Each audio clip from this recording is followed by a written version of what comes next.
Hello students, I'm Abhishek Tiwari. Welcome you all in this CPS video session which is on YouTube. Students, स्वागत है आपका CPS के YouTube session पे. YouTube video sessions जो teachers provide करते हैं आपको WhatsApp ग्रुप पे. आज मैं लेके प्रेजेंट हूँ second chapter constitutional design of democratic politics का फर्स्ट चैप्टर हम लोगों ने पढ़ रखा है. ये दूसरा चैप्टर है स्टूडेंट्स. इसका नाम है कॉन्स्टिट्यूशनल डिज़ाइन. ओके, तो हम यहाँ पे कॉन्स्टिट्यूशनल डिज़ाइन के बारे में, उसके स्ट्रक्चर के बारे में, उसके ड्राफ्टिंग, उसके टेक्सचर के बारे में स्टडी करेंगे कि एक्चुअली कॉन्स्टिट्यूशन से जुड़ी हुई बहुत सी चीज़ें आपको यहाँ जानने को मिलेगा. तो चलिए आगे बढ़ते हैं और फिर देखते हैं चैप्टर में ही. प्रीवियस चैप्टर में हमने ये पढ़ा कि डेमोक्रेसी एक रूल है, rule by by people selected representatives ना, लोगों के द्वारा चुनी गए, जो जनता के द्वारा चुने गए रिप्रेजेंटेटिव्स होते हैं, उनकी सरकार होती है. लेकिन डेमोक्रेसी जो होती है, जो यहाँ रूलर होता है, वो एब्सोल्यूट पावर नहीं पाता है, उसके पास पावर्स एब्सोल्यूट नहीं होते हैं. ठीक है, उसे क्या करना होता है कि उसको वो फ्री नहीं होता है, कोई भी चीज़ जो वो मन करे उसे करने का उसकी पूरी आज़ादी उसको नहीं होती है. Okay, there are certain basic rules that the citizens and the government have to follow ना. इसका मतलब कि उसके ऊपर कई बाउंडेशंस होती हैं, कुछ सर्टेन रूल्स होते हैं, बेसिक रूल्स होते हैं जो सिटीजन्स से लेकर के गवर्नमेंट तक को फॉलो करना होता है. सिटीजन को कैसे रहना है एक रेजिम में, एक देश में, और कैसे रूलर्स को उन्हें रूल करना है, इन सब के लिए कुछ बेसिक रूल्स होते हैं. उन्हीं के बेसिस पे एक कंट्री में, एक डेमोक्रेसी में रूलर को भी चलना होता है और सिटीजन्स को भी. Okay, means both are not free to do anything. So ये चीज़ें हैं कि कोई ना कोई ऐसे रूल्स है जिसके आधार पर ये लोग चलते हैं. So all such rules together अगर ये रूल्स क्या हैं, तो ये जो जितने भी रूल्स हैं इन सब को मिला करके कॉन्स्टिट्यूशन कहा जाता है.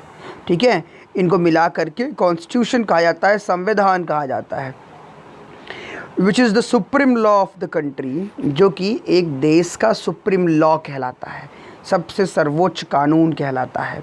ठीक है, constitution determines the rights of citizen. जो कॉन्स्टिट्यूशन होता है वो नागरिकों के अधिकार को निर्धारित करता है. पावर्स ऑफ द गवर्नमेंट, सरकार की शक्तियों को भी डिटरमाइन करता है. And how the government should function. Okay, what the way one should rule and what are the ways in which one should to be ruled. Okay, so ये सारी चीज़ें जो है वो कॉन्स्टिट्यूशन प्रोवाइड करता है. सो पावर्स ऑफ द गवर्नमेंट, और इसके साथ साथ how the government should function, in which way do the government function, ये सब चीज़ें ना वो कॉन्स्टिट्यूशन में ही लिखी होती है. ठीक है, तो बेसिक रोल जो होता है डेमोक्रेसी में स्टूडेंट्स, वो किसका होता है? कॉन्स्टिट्यूशन का होता है. Government whether it is elected by people but it is ruled by the constitution. Okay, so इस चैप्टर में हम ऐसे कुछ बेसिक क्वेश्चंस को जो है बेसिक क्वेश्चंस रेज करेंगे ना about the constitutional design of a democracy, कि एक डेमोक्रेसी का फिर कॉन्स्टिट्यूशनल डिज़ाइन कैसा होना चाहिए. अब अगर कॉन्स्टिट्यूशन ही सुप्रीम लॉ है, उसी के बेसिस पे एक कंट्री रन करती है, रूल होती है, तो डेफिनेटली उसका जो कॉन्स्टिट्यूशनल डिज़ाइन है डेमोक्रेसी का, उस पे ज़रूर क्वेश्चन उठते हैं कि आखिर ये होना किस तरह से चाहिए या किस तरीके से जस्टिफाई कर सकता है अपने लोगों को. So why do we need a constitution. फिर बात ये भी आती है कि हमें संविधान की ज़रूरत क्यों है, हमें कॉन्स्टिट्यूशन की ज़रूरत क्यों है. How are the constitution drawn up, constitution कैसे बनता है या बना. Okay, who designs them in what way. Okay, them and in what way, कौन इनको डिज़ाइन करता है और ये किस तरीके से होता है. डिज़ाइन मतलब ड्राफ्ट कैसे होता है. What are the values that shape the constitution in democracy. ऐसे कौन से वैल्यूज़ होते हैं जो डेमोक्रेसी में शेप होते हैं, जो डेमोक्रेसी को प्रभावित करते हैं. ठीक है, मतलब उसको इंस्पायर करते हैं. Once a constitution is accepted, एक बार एक संविधान जब स्वीकार कर लिया जाता है, can we make changes later as required by the changing conditions, तो क्या हम उसमें बदलते हुए कंडीशंस, बदलती हुई जो है परिस्थितियां हैं, उसके आधार पे क्या हम संविधान को फिर से उसमें तोड़ मरोड़ कर सकते हैं या उसमें हम कुछ चेंजेस अमेंडमेंट्स कर सकते हैं कि नहीं। तो ये तमाम ऐसे क्वेश्चंस हैं जो उठ खड़े होते हैं जब हम डेमोक्रेसी के बारे में स्टडी करते हैं, उसके डिज़ाइन के बारे में कॉन्स्टिट्यूशन के डिज़ाइन के बारे में स्टडी करते हैं। तो ठीक है, और ये सभी के आंसर हम यहाँ पे तलाशेंगे। वन रिसेंट इंस्टेंस, एक सबसे जो नया उदाहरण है designing constitution for a democratic state is that of south Africa. ठीक है, एक सबसे जो उदाहरण है कॉन्स्टिट्यूशन का एक डेमोक्रेटिक स्टेट के लिए, वो साउथ अफ्रीका का कॉन्स्टिट्यूशन है। बट बच्चों, मैं आपको ये बता देना चाह रहा हूँ कि सिलेबस अगर आपने डिलीटेड पार्ट को देखा होगा तो इस चैप्टर में कॉन्स्टिट्यूशनल डिज़ाइन में ये वाला पोर्शन जो है वो कट चुका है। मींस अफ्रीका के जो रेफरेंस में पढ़ना था हमें कॉन्स्टिट्यूशनल डिज़ाइन, वो वाला टॉपिक केवल इसमें से कट है, डिलीटेड है। ठीक है, बाकी और चीज़ें हमें पढ़नी हैं, केवल अफ्रीका वाला पार्ट नहीं पढ़ना है। साउथ अफ्रीका में किस तरह से कॉन्स्टिट्यूशन डिज़ाइन होता है, ठीक है, और इसके बाद फिर ये जो एक पार्ट है ना, ये हमें नहीं पढ़ना है, ये आप भी ध्यान रखेंगे। केवल हम इंडियन कॉन्स्टिट्यूशन से जुड़ी हुई और बाकी और जो भी इंस्टेंसेस हैं हम उनको स्टडी करेंगे। Clear? Okay, so this is what we have to study. Let us start. South Africa का कॉन्स्टिट्यूशन जो है इसको हमें ड्रॉप कर देना है। Democratic constitution in South Africa, इसको स्टूडेंट्स हमें ड्रॉप कर देना है। ठीक है, स्ट्रगल अगेंस्ट अपार्थेड, ये भी साउथ अफ्रीका का था, इसको भी हमें ड्रॉप कर देना है। ठीक है, आफ्टर इट जहाँ से इंडियन कॉन्स्टिट्यूशन की बात होती है ना, यहाँ से हमें पढ़ना है। ठीक है, why do we need a constitution? Student keep in mind, आपको ये चीज़ याद रखना है कि हमें साउथ अफ्रीकन पार्ट्स को नहीं पढ़ना है, हमें पढ़ना है यहाँ से वाई डू वी नीड। ये एग्जाम्पल था साउथ अफ्रीका का ना, उसी के बेसिस पे अब ये क्वेश्चन पुटअप होता है कि हमें इस कॉन्स्टिट्यूशन की आवश्यकता क्यों है। ओके, साउथ अफ्रीका तो ये आप इसको जान ही गए हैं कि ये जो पार्ट है ये जो पार्ट है ये कटा हुआ है। ठीक है, इसी तरीके से जो है ये वाला पार्ट भी पूरा कटा हुआ है। ओके, ऐसे ही ना, तो आप ये जो पार्ट है ये पूरा कटा हुआ है। इसके साथ साथ मैं आपको इसीलिए पूरा बता दे रहा हूँ कि जो साउथ अफ्रीका वाला है, आपने अगर डिलीटेड पार्ट को देखा होगा तो उसमें साउथ अफ्रीका वाले पार्ट को काट दिया गया है। ठीक है, okay, so let's start it now. Why do we need a constitution? हमें एक संविधान की आवश्यकता क्यों है?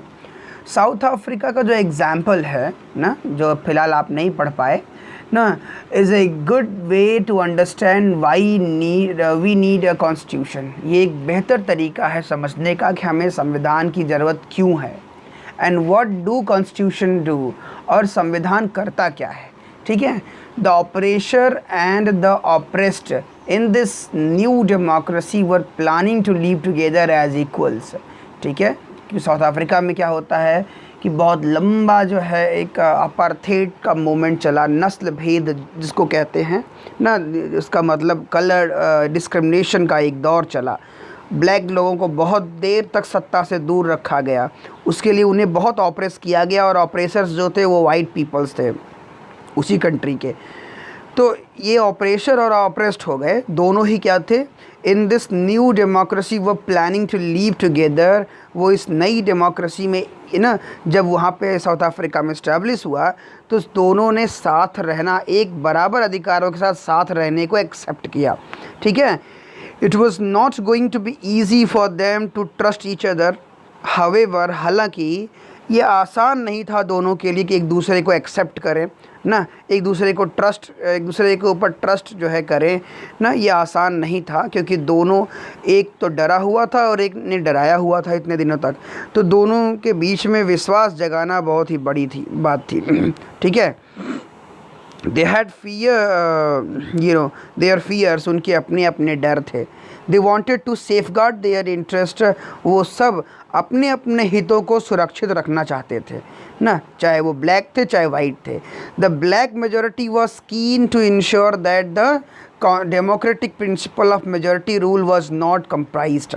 ठीक है, जो ब्लैक मेजोरिटी के लोग थे वो इस बात को लेकर के वो इंटरेस्टेड थे या इंश्योर करना चाहते थे कि जो डेमोक्रेटिक प्रिंसिपल है मेजोरिटी मतलब ब्लैक लोगों का ना, मेजोरिटी रूल का, वॉज नॉट कंप्राइज्ड ना, वो किसी भी तरीके से उसके अधिकारों का जो कॉम्प्रोमाइज़ मतलब वो किसी भी तरीके से उसमें कोई समझौता ना होने पाए। They wanted substantial social and economic rules rights है, वो उसके लिए जो है पर्याप्त मात्रा में सामाजिक और आर्थिक अधिकार चाहते थे। ठीक है, white minority was keen to protect its privileges, और वहीं जो वाइट माइनॉरिटी में थे जो इतने साल ऑपरेसर की तरह रूल किए थे ना, वो चाहते थे कि जो उनका प्रिविलेज है ना और जो उनकी प्रॉपर्टी है वो प्रोटेक्ट हो, उसमें कोई हाथ लगाने ना पाए।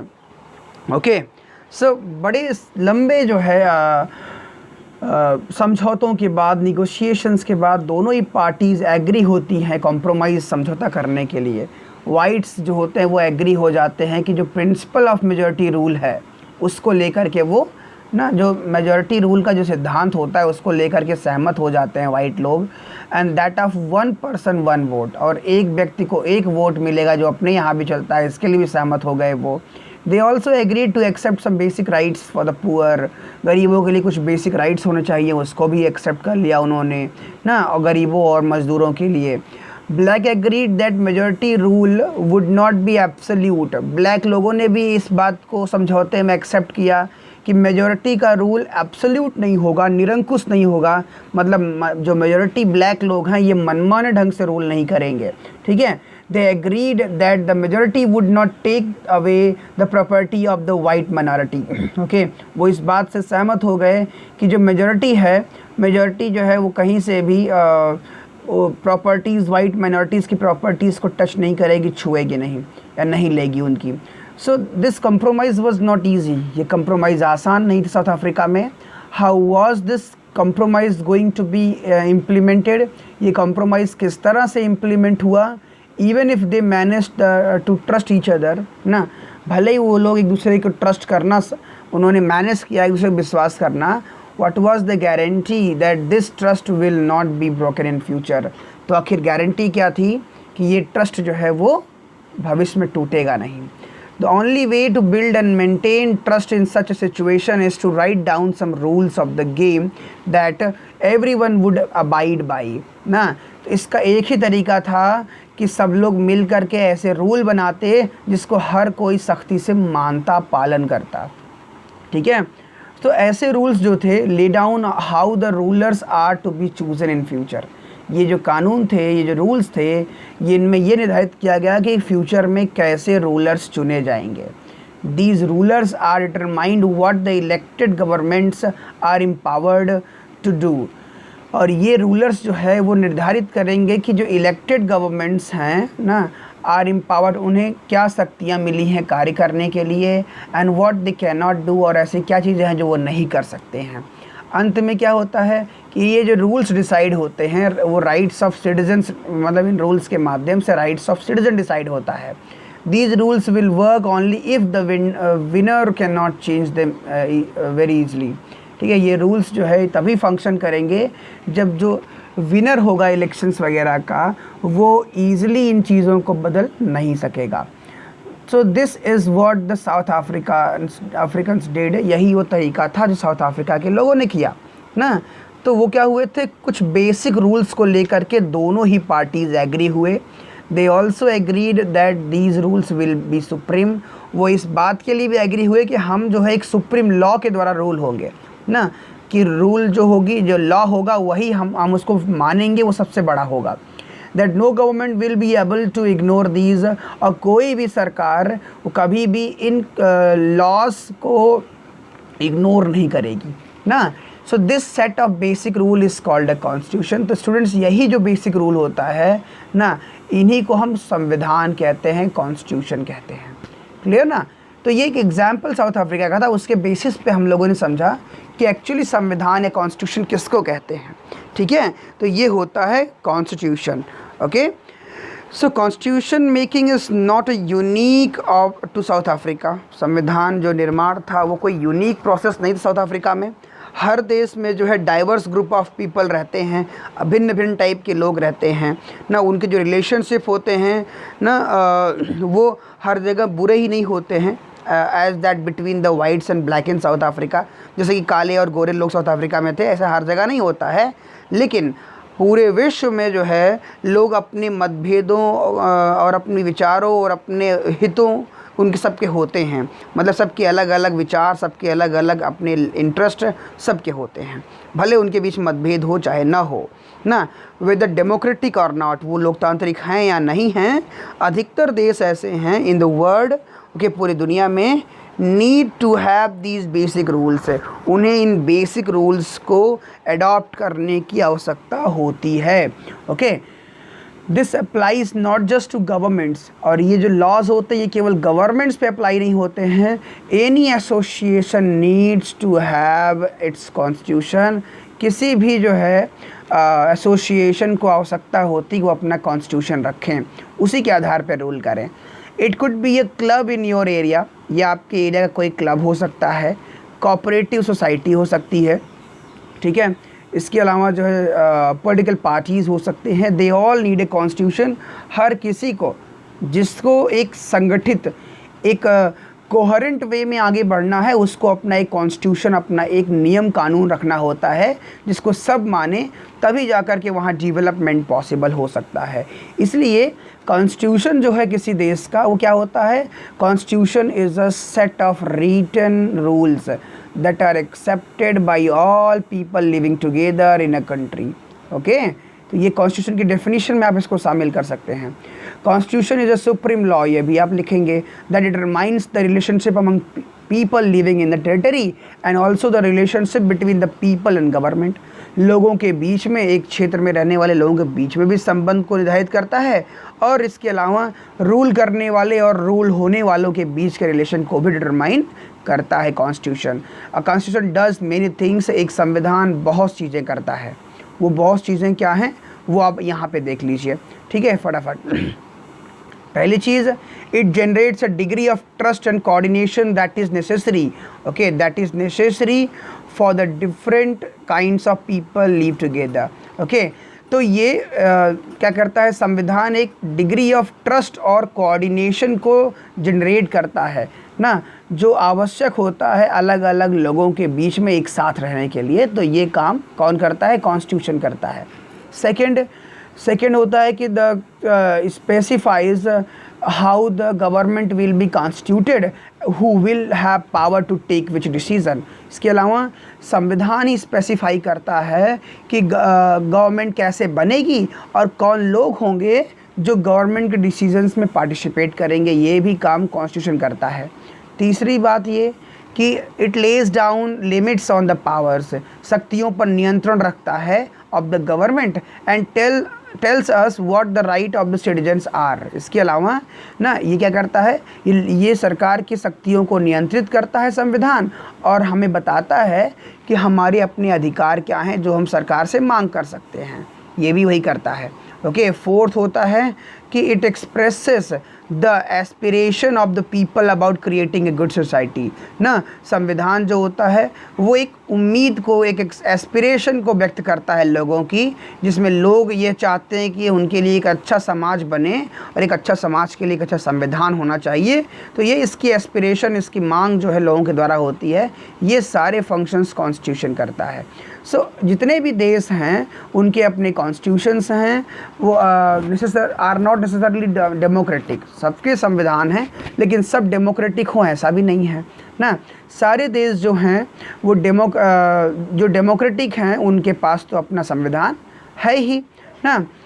After the war of independence against great Britain the Americans gave themselves a constitution. जब ग्रेट ब्रिटेन के खिलाफ इंडिपेंडेंस वॉर हुआ उसके बाद अमेरिकन्स ने भी अपने लिए एक संविधान का निर्माण किया। ना। और रिवॉल्यूशन के बाद में फ्रांस ने भी जो है अपने यहाँ एक डेमोक्रेटिक कॉन्स्टिट्यूशन का निर्माण किया। So since then it has become a practice in all democratic democracies to have written constitution. और तब से ना ये एक डेमोक्रेटिक प्रैक्टिस बन गया, एक डेमोक्रेटिक तरीका बन गया सबको रिटन कॉन्स्टिट्यूशन रखने का ना। एक चलन सा जो है शुरू हो गया, हर देश ने अपने यहाँ कॉन्स्टिट्यूशन को अडॉप्ट करना स्टार्ट किया, ड्राफ्ट करना स्टार्ट किया। So students, this is what the lecture for today. Thank you. Have a good day.